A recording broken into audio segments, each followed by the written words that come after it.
கயலினி மிகவும் மகிழ்ச்சியோடு இருந்தாள். தன் பாட்டியுடன் பேருந்தில் ஏறி அமர்ந்தாள். வழியெல்லாம் ஒரே பாட்டுதான். எங்கே செல்கிறார்கள் தெரியுமா? பாட்டியும் கயலினியும் கங்கை கொண்ட சோழபுரம் செல்கிறார்கள். பாட்டி, பாட்டி, நாம் செல்லும் ஊரின் பெயர் இவ்வளவு பெரியதாக இருக்கிறது, ஏன் பாட்டி என்று கேட்டார். ஓ, அதுவா? முதலாம் ராஜேந்திர சோழன் என்றொரு மன்னர் இருந்தார். அவர் வடநாடு சென்று பகைவர்களை வென்றார். அங்கிருந்து கங்கை நீரை கொண்டு வந்தார். அதனால்தான் அம்மன்னரை கங்கை கொண்டான் என்கிறோம். வெற்றியை கொண்டாட ஒரு நகரை உருவாக்கினார். அந்நகருக்கு கங்கை கொண்ட சோழபுரம் என்று பெயர் என்றார் பாட்டி. செல்லும் வழியில் ஒரு பெரிய ஏரியை கண்டனர். இதுதான் சோழகங்கம், பார்த்தாயா இதன் அழகை என்றார் பாட்டி. பாட்டி, இங்கே பொன்னேரின்னு எழுதியிருக்கே, நீங்க சோழகங்கம்னு சொல்றீங்க என்று கேட்டாள் கயலினி.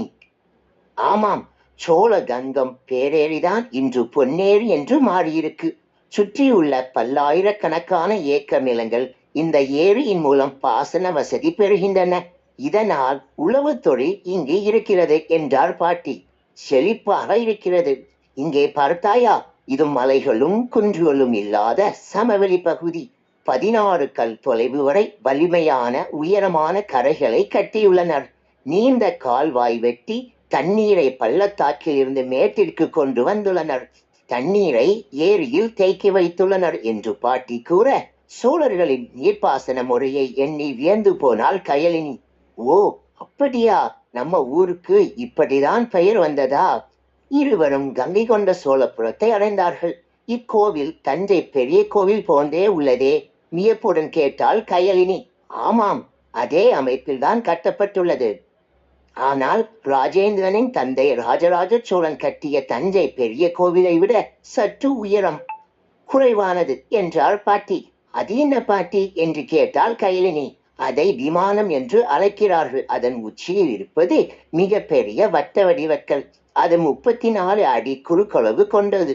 மேலும் இது துண்டு கற்களால் அமைக்கப்பட்ட விமானம் என்று கூறினார் பாட்டி. கயலினி ஓடிப்போய் நந்தியை தொட்டு பார்த்தாள். இது கல்லால் செய்யப்பட்டது தானே என்று கேட்டாள். இல்லை கயலினி, இது முழுவதும் செங்கற்களால் கட்டப்பட்டது என்றார் பாட்டி. கோவிலின் வாயில் தரையில் இருந்து இவ்வளவு உயரத்தில் உள்ளதே என்று வியந்தாள் கயலினி. ஆமாம், தரைமட்டத்தில் இருந்து 20 அடி உயரத்தில் இருப்பதே இதன் சிறப்பு என்றார் பாட்டி. கயலினியை உள்ளே அழைத்துச் சென்றார். படியை கடந்து ஏறியதும் வாயிற்காவலர் சிலைகளையும் தூண்களிலும் கோவில்களிலும் இருந்த சிற்பங்களையும் கண்டுகளித்தாள் கயலினி.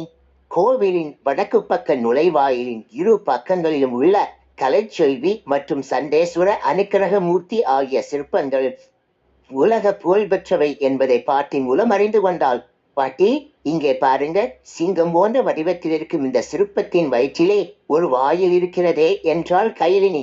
அதற்கு பாட்டி, அதுதான் சிங்கமுக கிணறு என்றார். என்னது, சிங்கத்தின் வயிற்றுக்குள் கிணறா என்று தன் இரு கைகளையும் கன்னத்தில் வைத்தபடி சோழர்களின் கலைத்திறனை எண்ணி வியந்தாள்.